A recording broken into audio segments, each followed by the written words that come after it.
A boy is kneeling in the dirt. Blood is leaking from his mouth.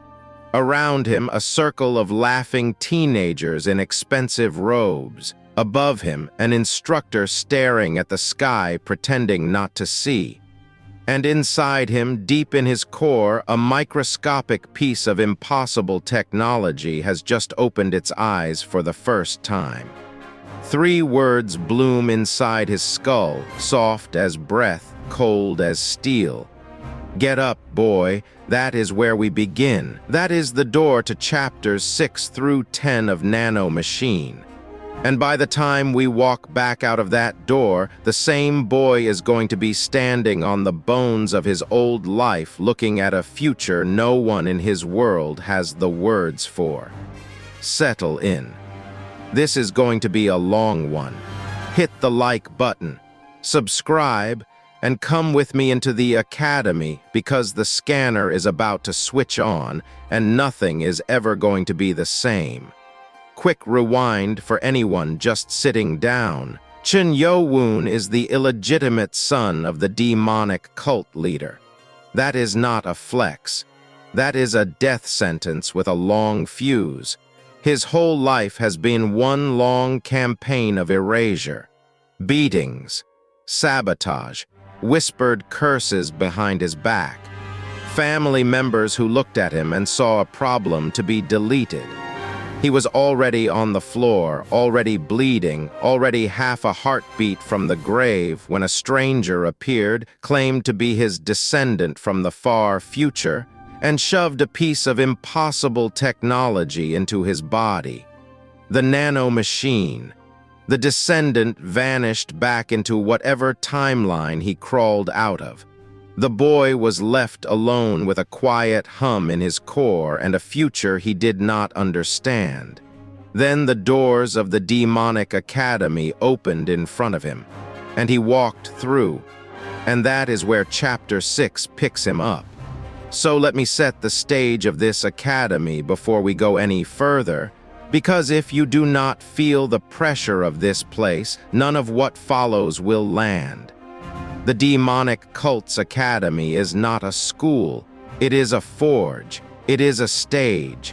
It is a public arena where the next generation of monsters audition for power. The students are not students. They are heirs. They are princes and princesses of demonic bloodlines that have been carving the world apart for centuries. Every one of them was raised on rare medicines. Every one of them was trained from infancy on secret manuals.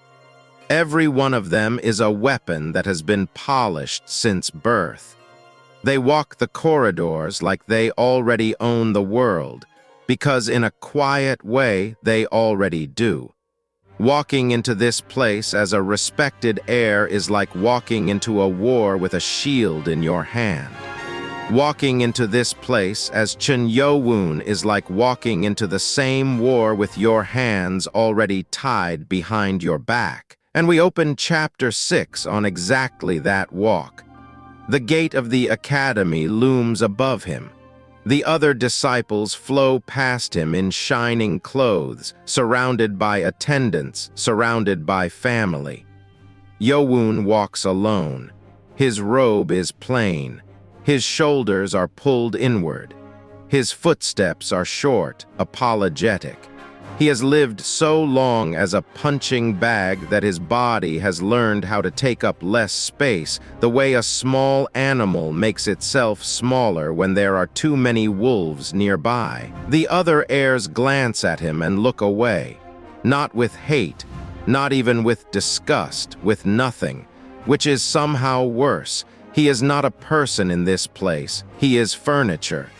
He is a body that occupies a chair until something more interesting needs the chair.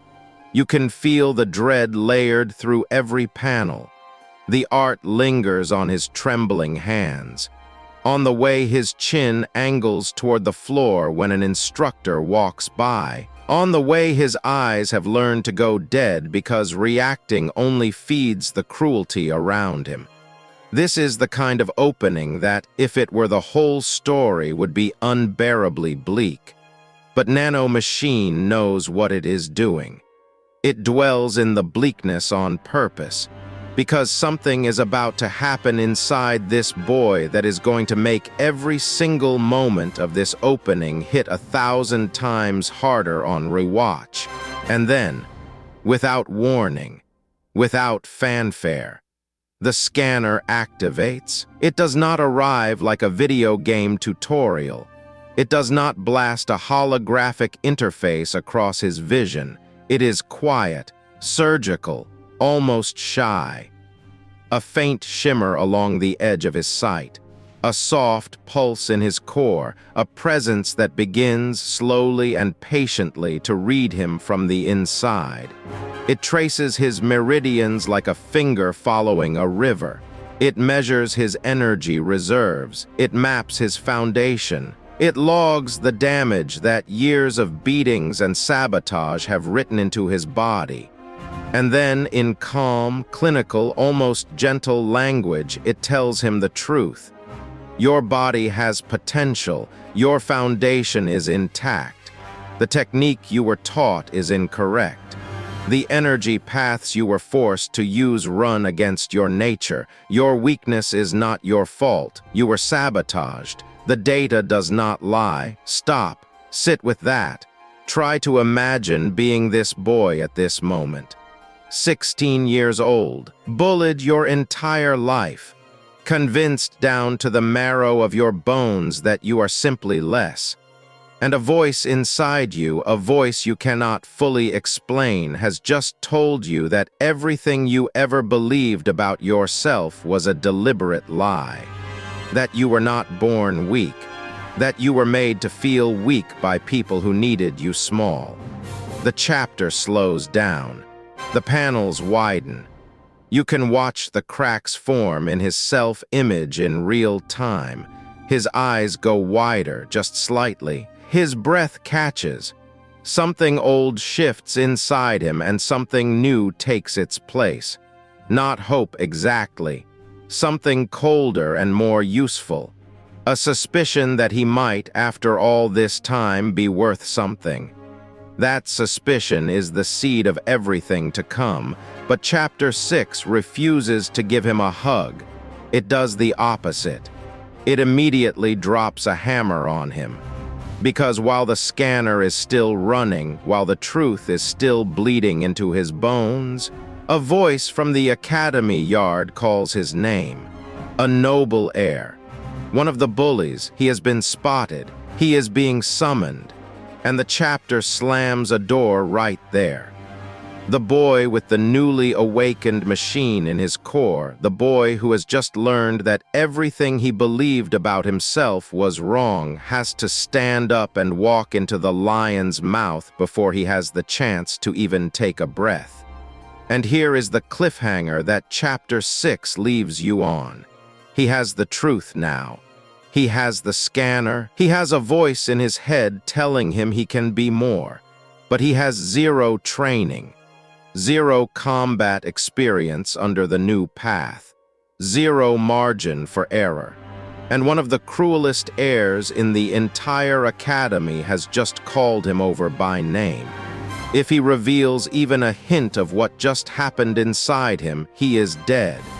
If he behaves the way he always has, the bullying might get worse than ever.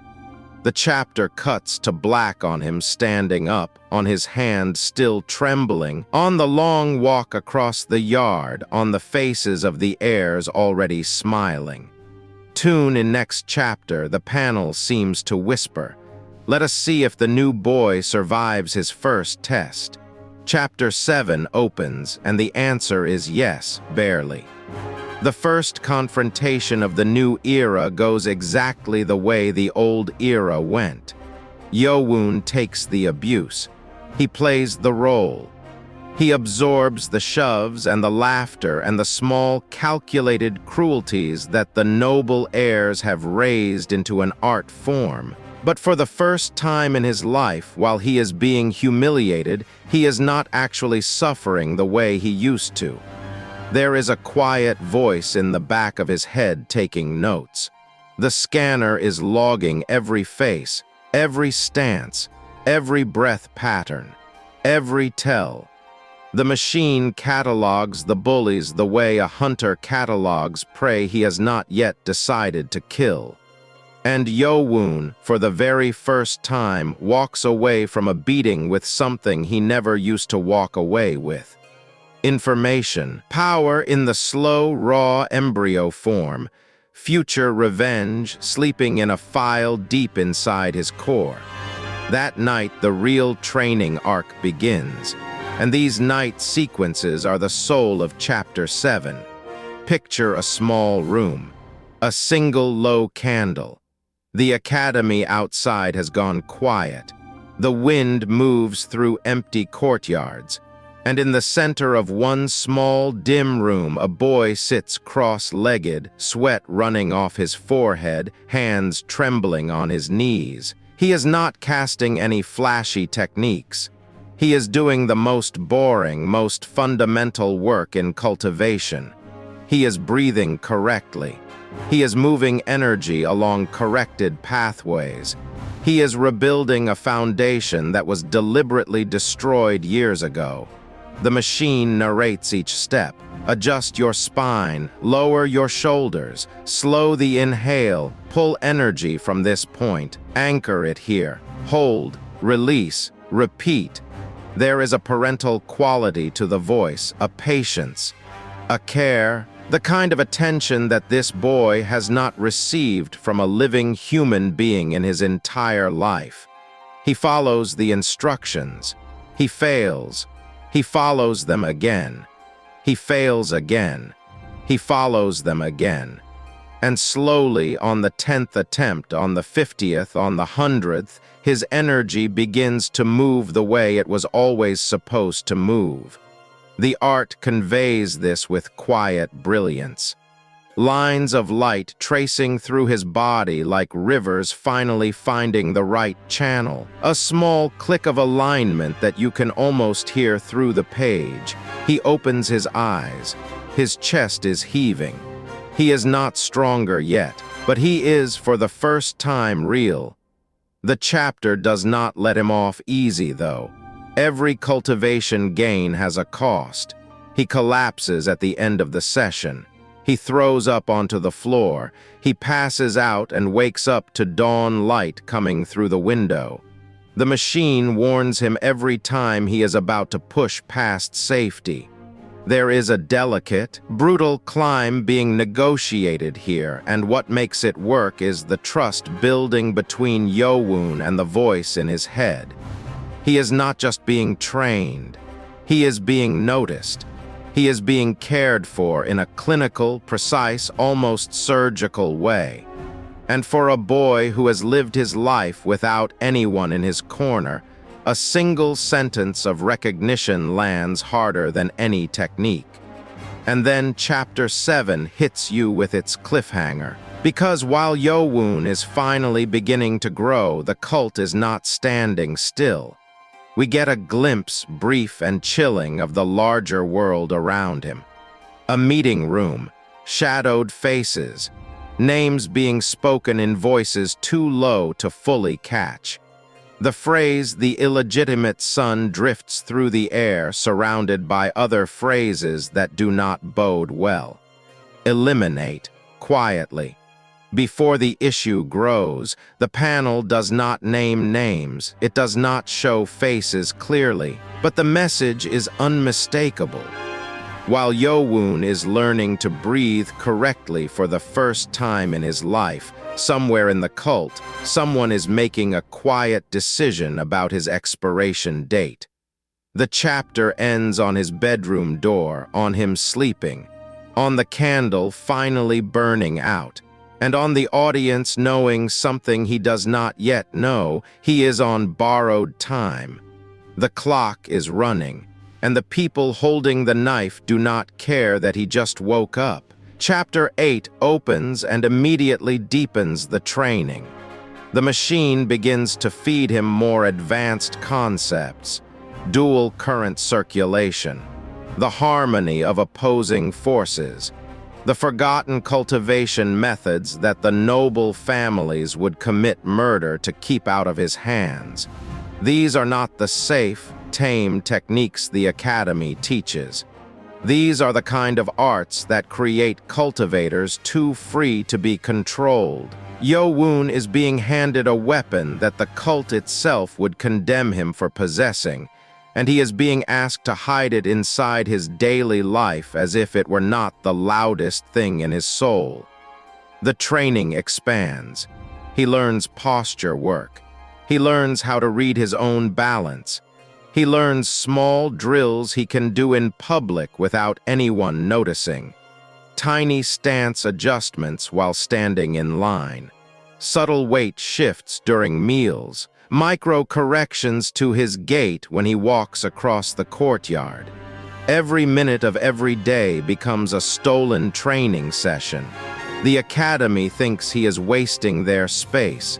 He is actually using every breath inside it to forge himself into something they have not been told to look out for. And then Chapter 8 delivers the moment that I think is the secret heart of the entire arc. The hallway. The shove. Yeo-Woon is walking down a corridor. One of the lesser bullies, the kind who likes to remind everyone of his rank, shoves him casually in passing. Just another shove in a long career of shoves. He should fall the way he always falls. But this time his body wants to react. The training has gone past his conscious mind. His weight wants to shift. His hand wants to come up. His foot wants to plant. His instincts, newly forged by nights and nights of careful drills, are ready to counter without him even thinking about it. He almost does it. He almost gives himself away in a single instinctive motion. The scanner catches him just in time. A pulse of warning floods his nerves. Stop, submit, be the punching bag, not yet. And Yeo-Woon, with iron self-control, lets his body fall the way the bully expects it to fall. He hits the ground. He grits his teeth into the dirt. His hands curl into fists where no one can see them. The bully laughs, walks off.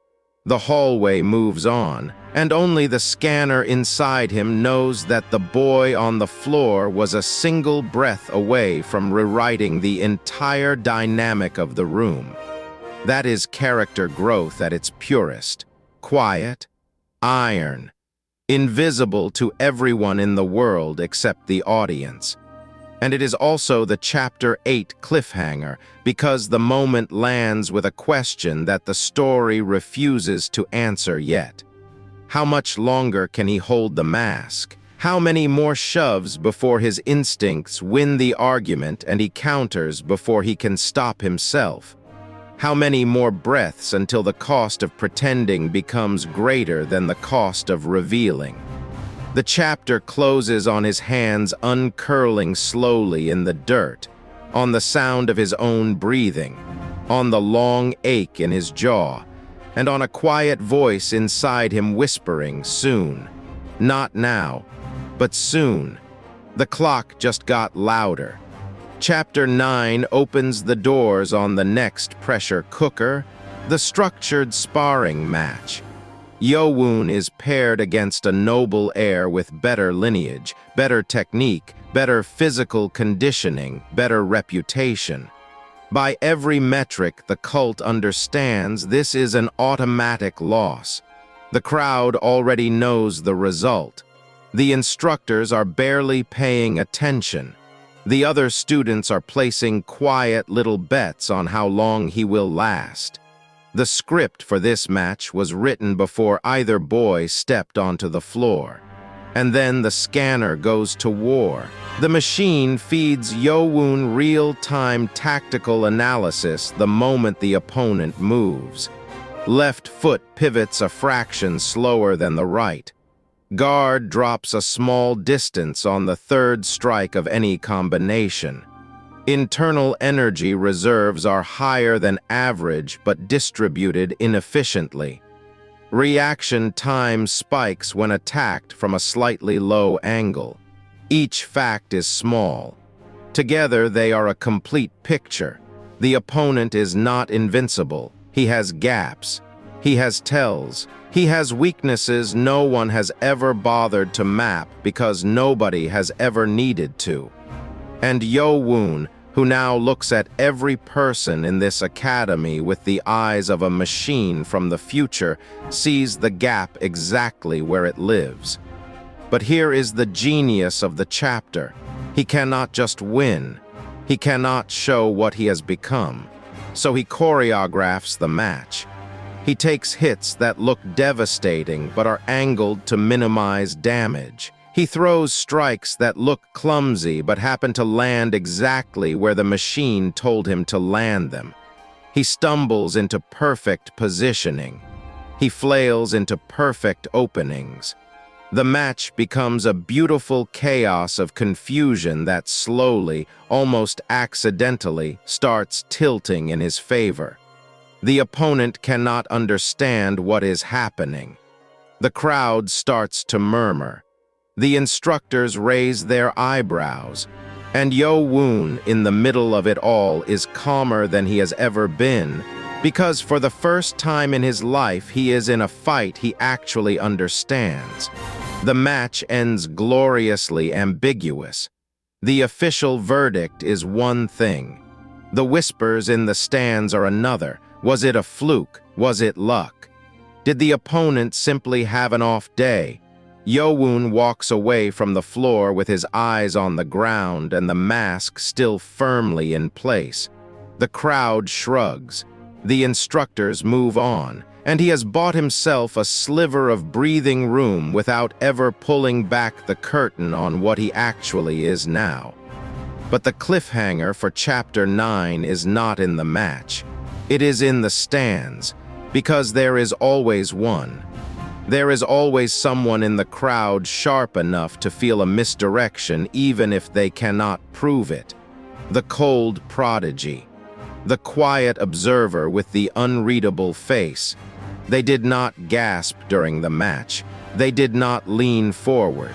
They simply watched, and as Yeo-Woon limps off the floor, the prodigy's eyes track him a beat too long.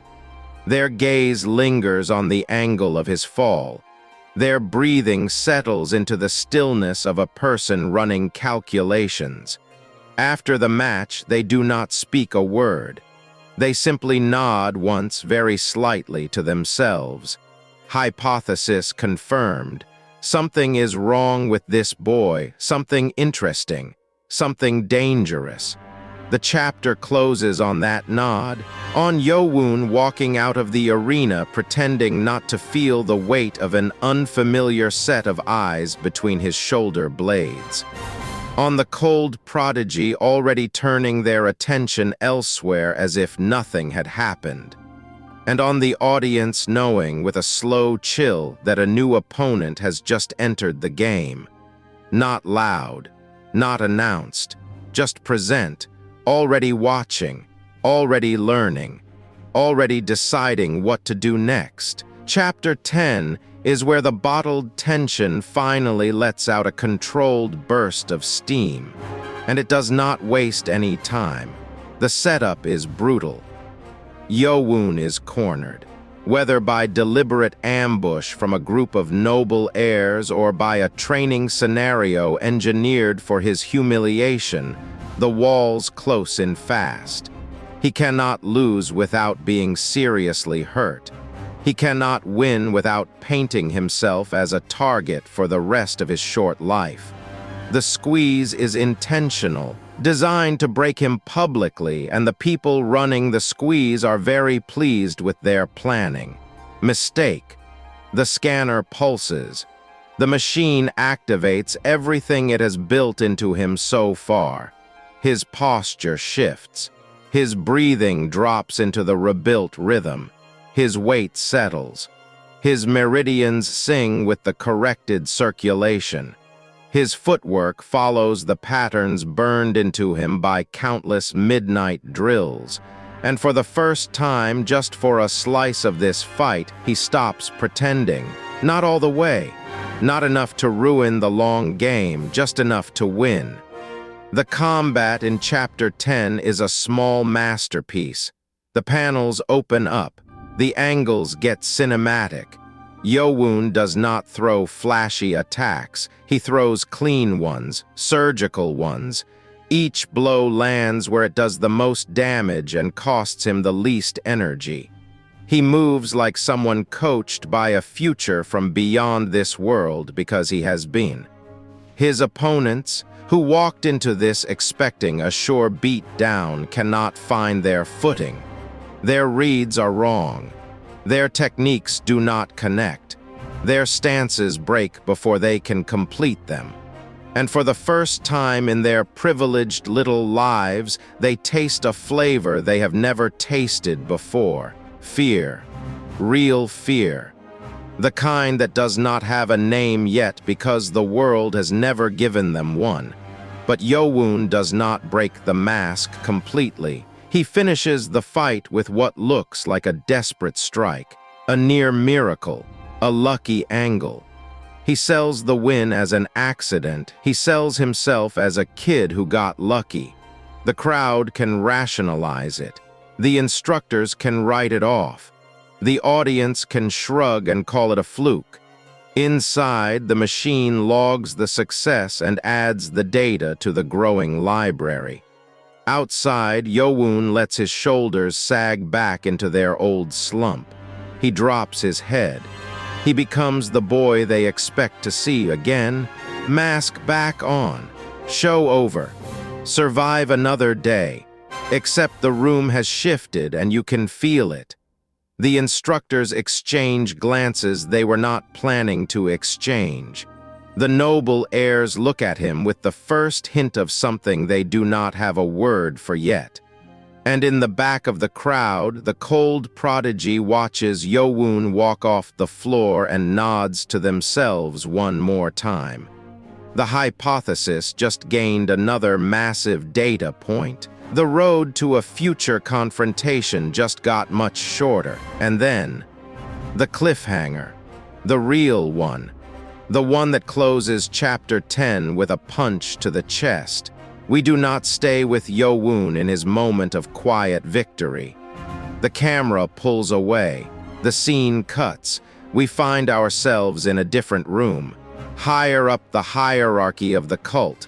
A meeting, powerful figures, voices speaking in tones that we are not allowed to fully hear, a report being delivered, a name being mentioned. Cheon Yeo-Woon, the illegitimate son, and around the table faces shifting, considering, calculating. A decision is being made about him while he sleeps in his small room in the dormitory, believing that he has earned a quiet night. The exact decision is not shown. The exact words are not given. The chapter cuts to black on the silhouette of a figure rising from the table to give an order, and on Yeo-Woon turning over in his bed in the dark, completely unaware that the next chapter is about to drop a hammer on him that the academy itself will not be able to soften. That is where Chapter 10 leaves us, on the edge, on a held breath. On a boy who has just had his first real victory and a cult that has just decided he has had too many already. The scanner is online. The foundation is rebuilt. The first hidden victories are logged. The first suspicions are forming. And somewhere above all of it, a hand is reaching for a weapon. The training arc has finished its first phase. The real war is about to begin. Now let me pull back and talk about why this stretch hits so hard, because chapters 6 through 10 are not just training arc filler. They are the foundation of the entire emotional architecture of Nano Machine. Let me start with Pain. Pain is a character in this arc. Every training session has a price. Every hidden victory has a cost. Every public beating leaves a real wound. Yeo-Woon is not getting his power for free.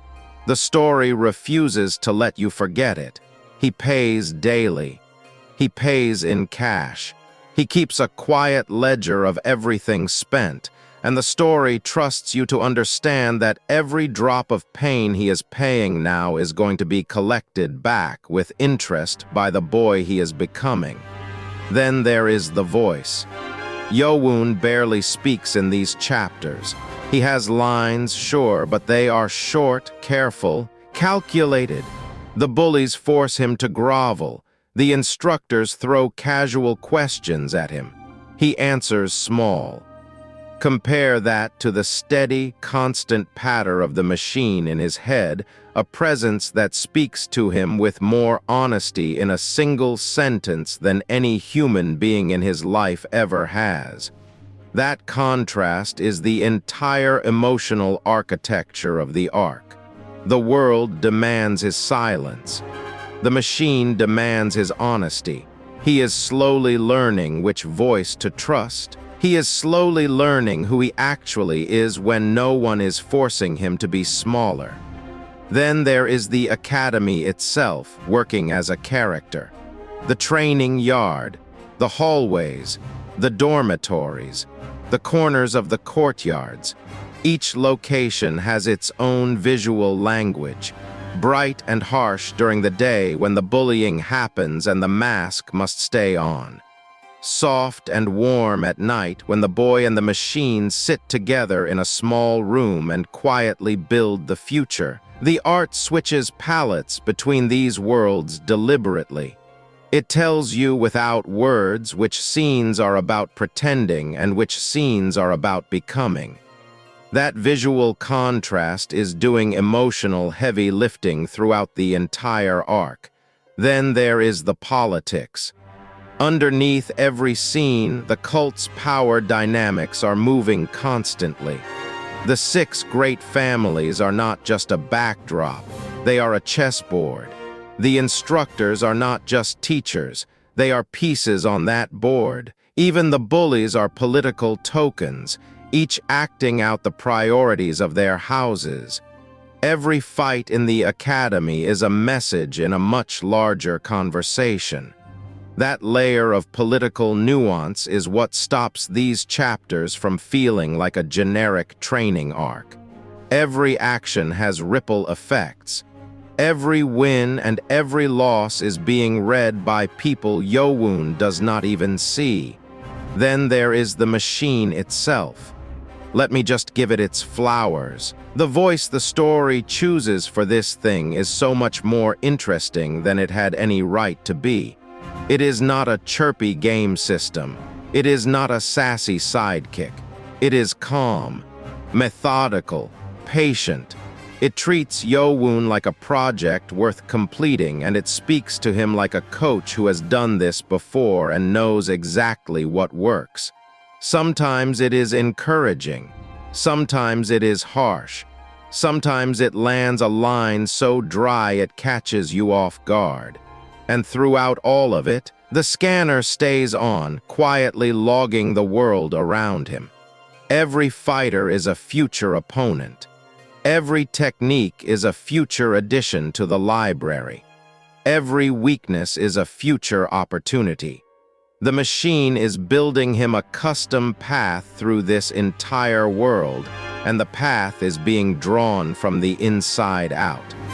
The cold prodigy deserves a separate moment too, because their role in this arc is one of the masterstrokes of the early series. Their function across these chapters is simply to look. They do not speak much. They do not act much. They just observe. And the story uses them as a tension dial. Whenever the panel cuts to them, you feel a small electric charge in the back of your head. Did they see that? Did they catch that? Did they put it together yet? Most writers cannot resist having a character verbalize their suspicions immediately.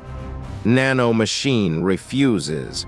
It lets the cold prodigy carry their suspicions in pure body language for chapter after chapter, and that restraint makes the eventual payoff so much more powerful.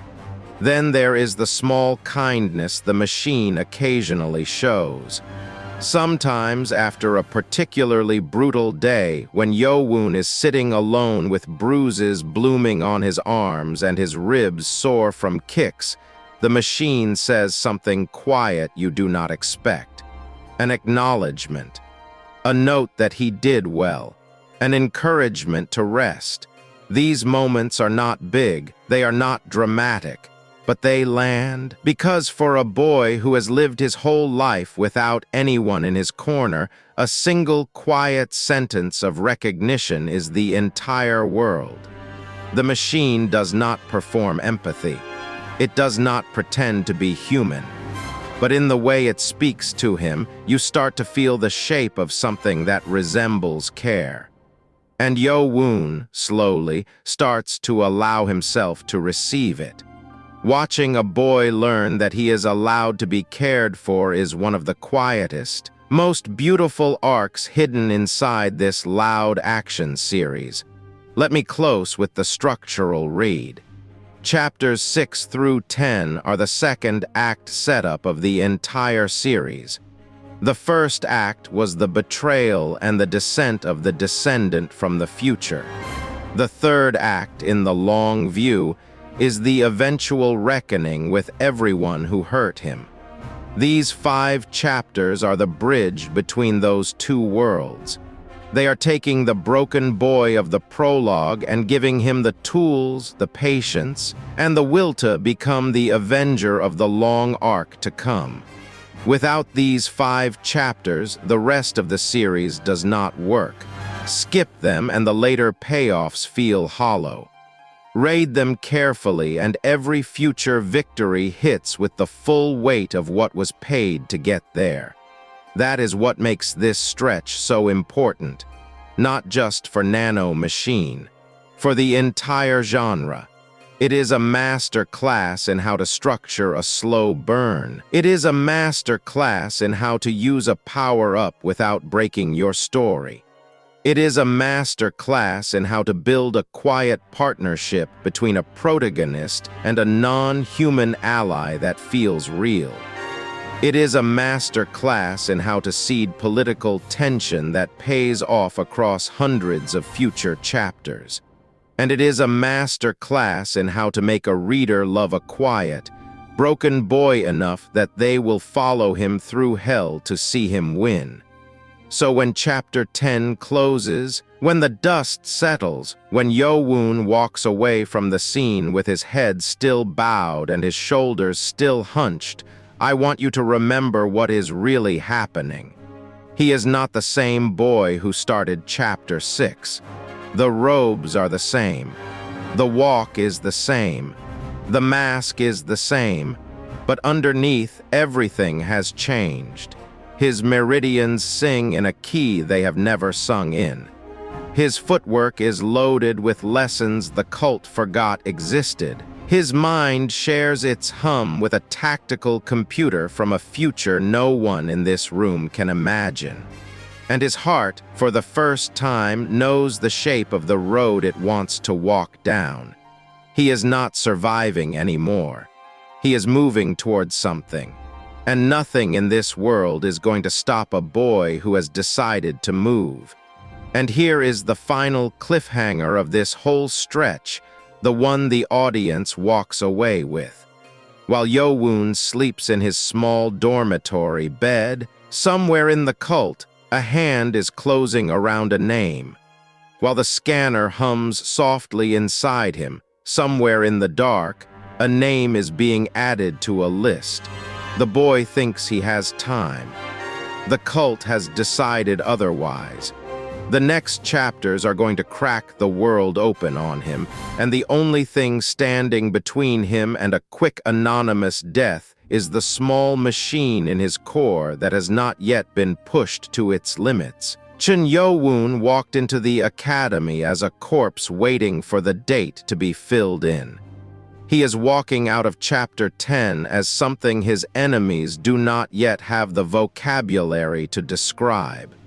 The scanner is online. The foundation is rebuilt. The mask is still on. and the storm is one chapter closer to breaking. If you made it all the way here, you are exactly the kind of viewer I make these videos for, and I appreciate you more than the algorithm will ever understand. Drop a comment and tell me which cliffhanger hit you the hardest. Was it the moment the scanner first lit up inside him at the end of Chapter 6? Was it the dark meeting room at the end of Chapter 7 where his death was being quietly scheduled? Was it the Chapter 8 closer where his instincts almost broke the mask in the hallway? Was it the cold prodigy's quiet nod at the end of Chapter 9? Or was it the Chapter 10 finale where the cult itself reached for a weapon while he slept? Tell me. I read every single one of these. Smash the like button because it genuinely helps the channel survive in a brutal recommendation system. Subscribe and hit the bell so you do not miss the next recap. Because Chapter 11 and beyond is where the Academy starts to lose control of the boy it thought it had broken. Share this with the friend you have been begging to read Nano Machine, because they will thank you for putting them on. And if you are new here and you liked this style of deep dive, my channel is full of these for every major manhwa worth talking about, so make yourself at home. Stay sharp, stay patient. Remember the lesson of chapters 6 through 10. The scanner is on. The boy is awake. The future is being rewritten one breath at a time. And the longer the fuse burns in silence, the louder the explosion is going to be when it finally reaches the powder. One last thing before I let you go. Let me talk for a moment about why these cliffhangers work the way they do, because I think the writing in this stretch deserves a final round of applause.